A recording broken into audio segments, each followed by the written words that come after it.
Contemplar l'Evangeli d'avui. Dia litúrgic. Solemnitat del Sagrat Cor de Jesús. Text de l'Evangeli segons Sant Joan. En aquell temps, era divendres.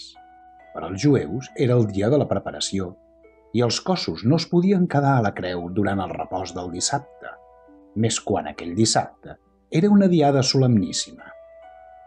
Per això, els jueus van demanar a Pilat que trenquessin les cames dels crucificats i traguessin els seus cossos.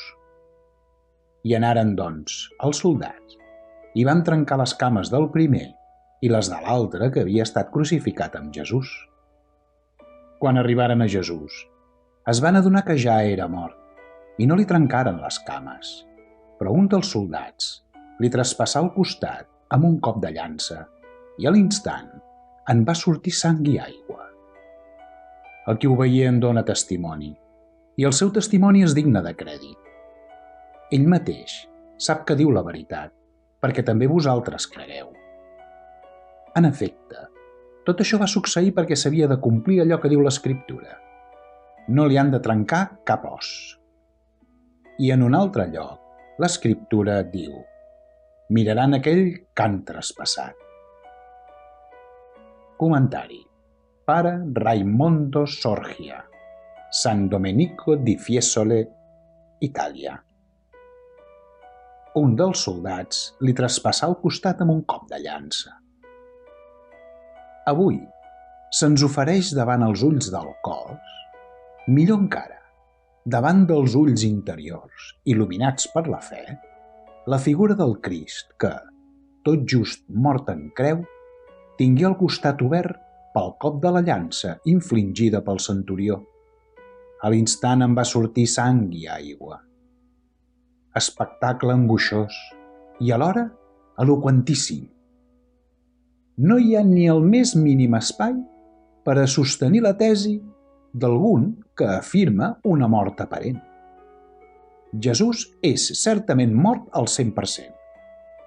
És més, aquella misteriosa aigua que no hauria de sortir d'un cos sa, normal, ens indica, segons la ciència mèdica moderna, que el Crist hauria haver mort a causa d'un infart, o com ho deien els nostres avantpassats, amb el cor rebentat. Només en aquest cas, on verifica la separació del sèrum dels glòbuls rojos. Això explicaria aquell anòmal sang i aigua. Crist, per tant, és mort veritablement.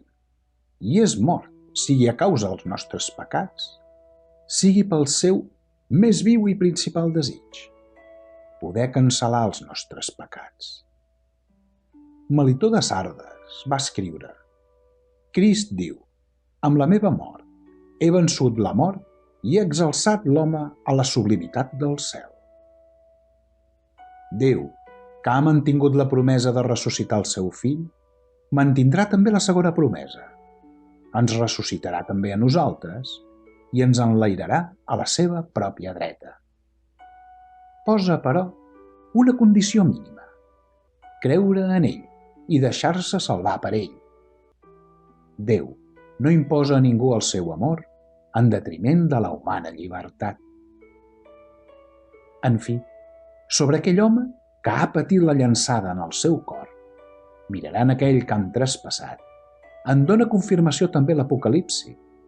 Mireu, ve enmig dels núvols, i tothom el veurà amb els propis ulls, fins aquells qui el van traspassar. Aquesta és una sagrada exigència de la divina justícia. A la fi, també aquells que l'han refusat obstinadament l'hauran de reconèixer. Fins i tot, el tirà autoidòlatra, l'assassí despietat, l'ateu superb, tots, sense excepció, s'hauran d'agenollar-se davant d'ell, tot reconeixent-lo com el Verb únic Déu. No és millor, aleshores, ser-li des d'ara amics?